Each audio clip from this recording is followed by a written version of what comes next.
জয়গুরু। আপনাদের কাছে কিছু রান্নার পদ্ধতি এনেছি।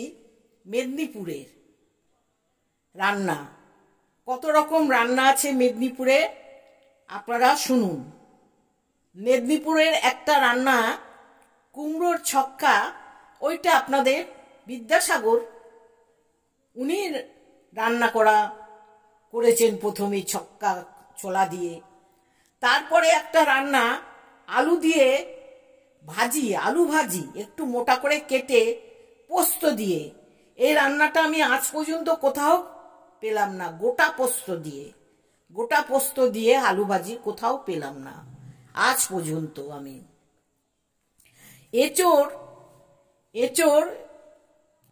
এঁচোড় বিউলির ডাল দিয়ে এঁচোড় চিংড়ি, এটাও আমি আজ পর্যন্ত কোথাও পাইনি।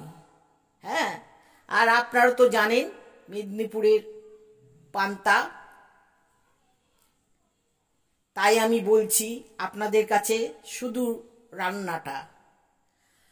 আমি নাকি সরস্বতী শর্মা, গোটা শহর ঘুরে মেদিনীপুরে গিয়ে শিখেছি ঘরোয়া রান্না। আমি নাকি সরস্বতী শর্মা, আমি নাকি সরস্বতী শর্মা।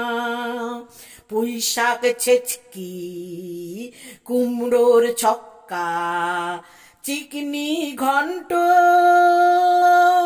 বেগুনের ভর্তা, আর আলু ভাজি গোটা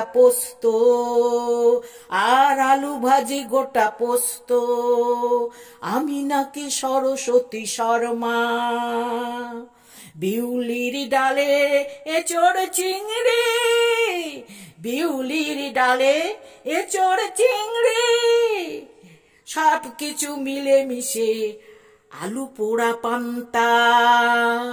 বিউলির ডালে এঁচোড় চিংড়ি, সব কিছু মিলে মিশে আলু পোড়া পান্তা।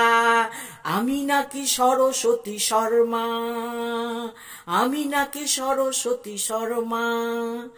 এই যে চিকনির ঘন্ট, এই চিকনির ঘন্টটা আপনাদের কাছে বলা হয়নি। চিকনি হচ্ছে একটা শাক। এই যখন ধান কেটে নেওয়া হয় তখন খুব হলে তারপরে সবাই তুলে, কেউ খামালু মাটির তলায় যে খামালু থাকে, সেই খামালু দিয়ে চিংড়ি মাছ দিয়ে রান্না করে, খুব সুন্দর খেতে হয়। তাই চিকনির ঘন্ট।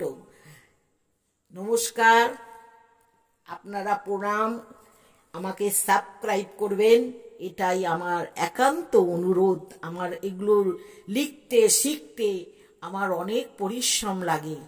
আপনাদের কাছে প্রণাম জানাই, আপনারা আমাকে সাবস্ক্রাইব করবেন। আবারও বলুন।